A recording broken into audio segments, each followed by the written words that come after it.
Good day, class.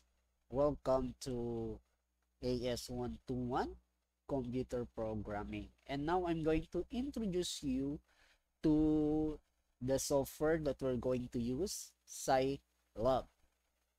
Now, why did I choose this software? So this is our primary objectives of this lesson.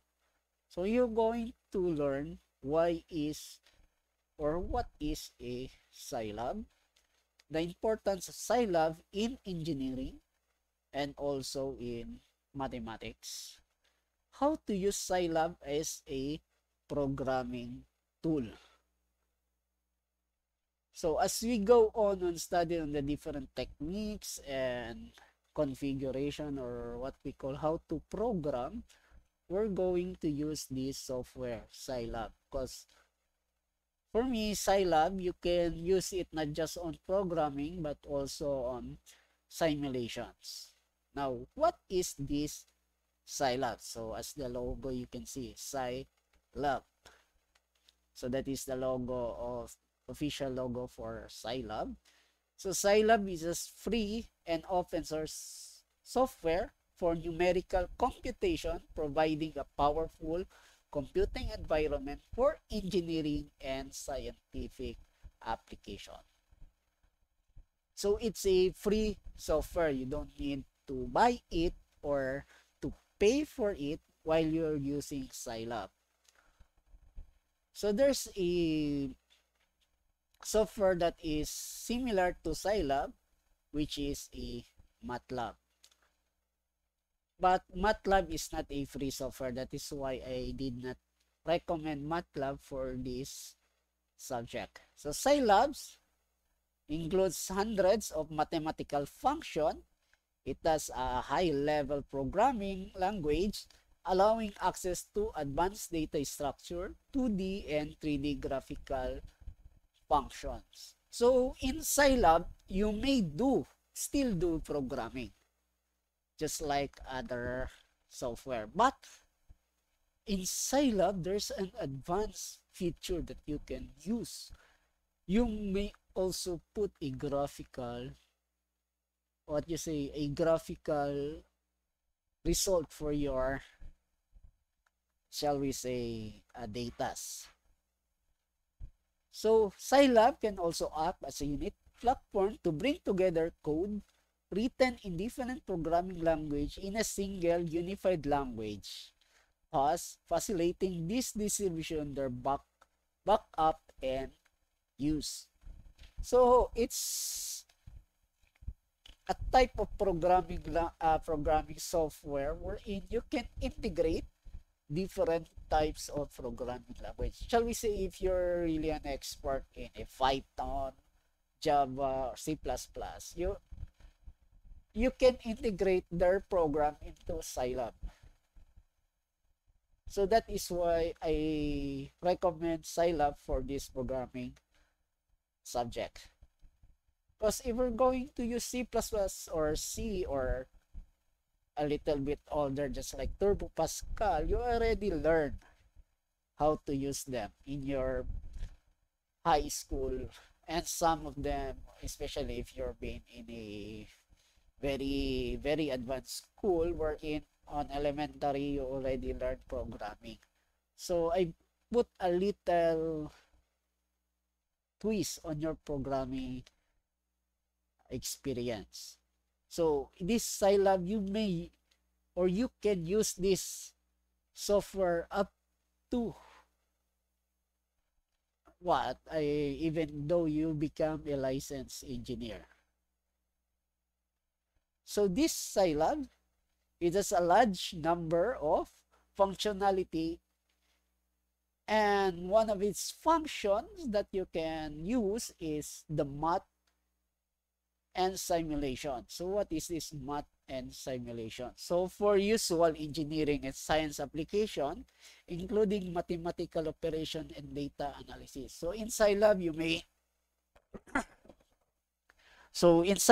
may use integration, and the integration in mathematics, differentiation, the sine, cosine, some of the trigonometric or almost all trigonometric identities and trigonometric functions, the statistics function, and you may simulate it, gather data, 2D and 3D visualization. So graphical function to visualize and annotate and export data, and many ways to create a customized various type of plots and chart. You may put a chart on a or in your program. So if you try to look at it on a different programming language such as C++, so aside for I don't know the modern C++ now, but the basics of C++, you still need to code those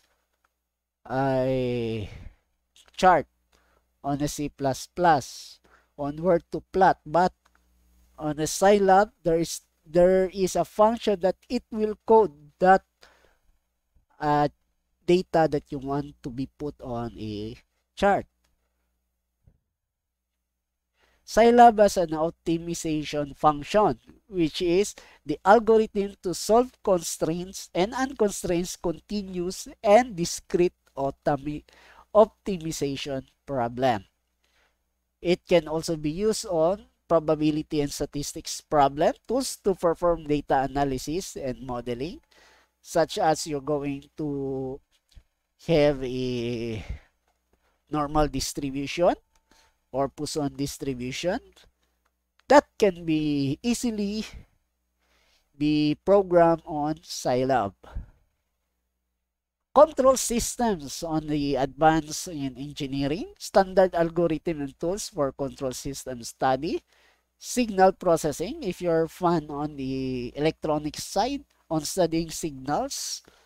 So Scilab can do that, visually analyze and filter signals in time and frequency domains. So we can do convolution using signal processing method in Scilab. Application development.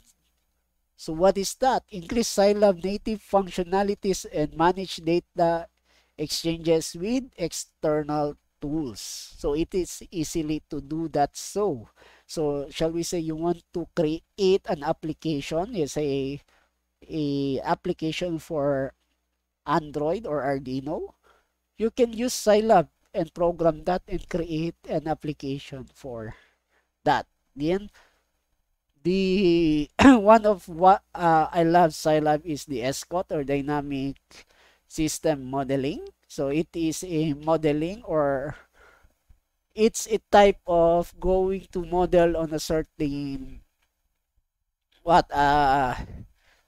a certain system. Either it's a mechanical, hydraulic, circuit, or control system. So you may use Scilab if you're going to create a circuit analysis, even in a power system scale, or a mechanical analysis such as doing a gear to gear configuration, control systems. So many types of control system. If you want to do a simulation on robotics, you can do it on Scilab. So Scilab is a very powerful software that if you're going to take it seriously, you may use Scilab even if you're on a professional or a licensed engineer.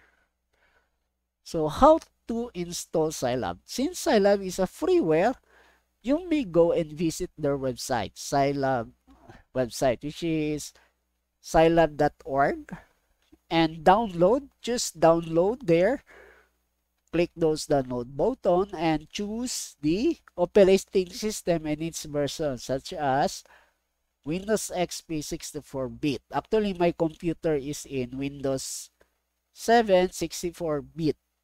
So Scilab can go as much as Windows 7. Even I just newly installed the Scilab just a few weeks ago. So even though my computer is about 12 years old and it's running on Windows 7 64-bit, I can still use Scilab. So that is how Scilab is so compact, or what you call this, it's not that heavy type of software. So let's look at the environment or the software environment for Scilab. So this is the software environment of Scilab as you will going to open it. So here is the so-called ribbon for Scilab.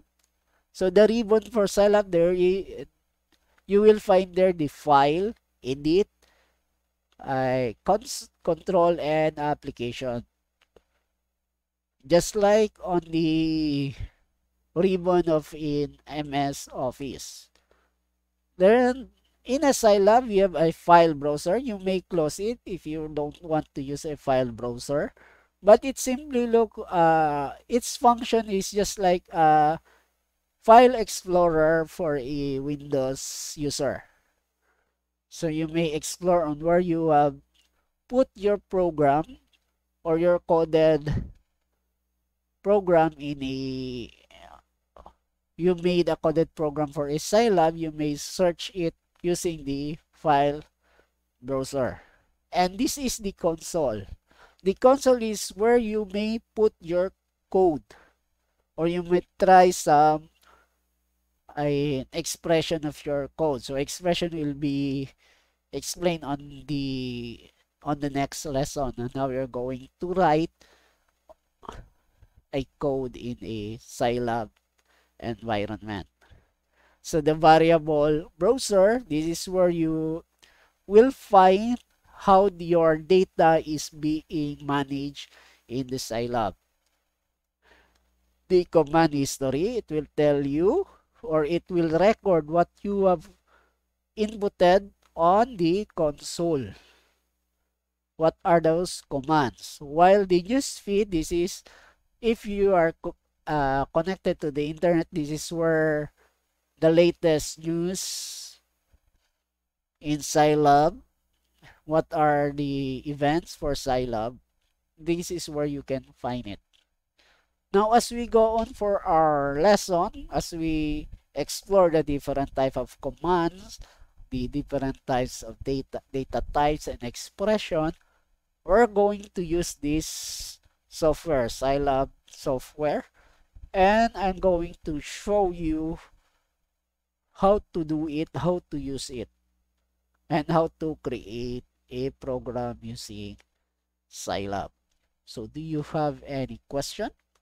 So if you do have any question, you may write, comment down below, and don't forget to like and subscribe to our channel or to this channel, so that every time I release a new video, a notification will send to you.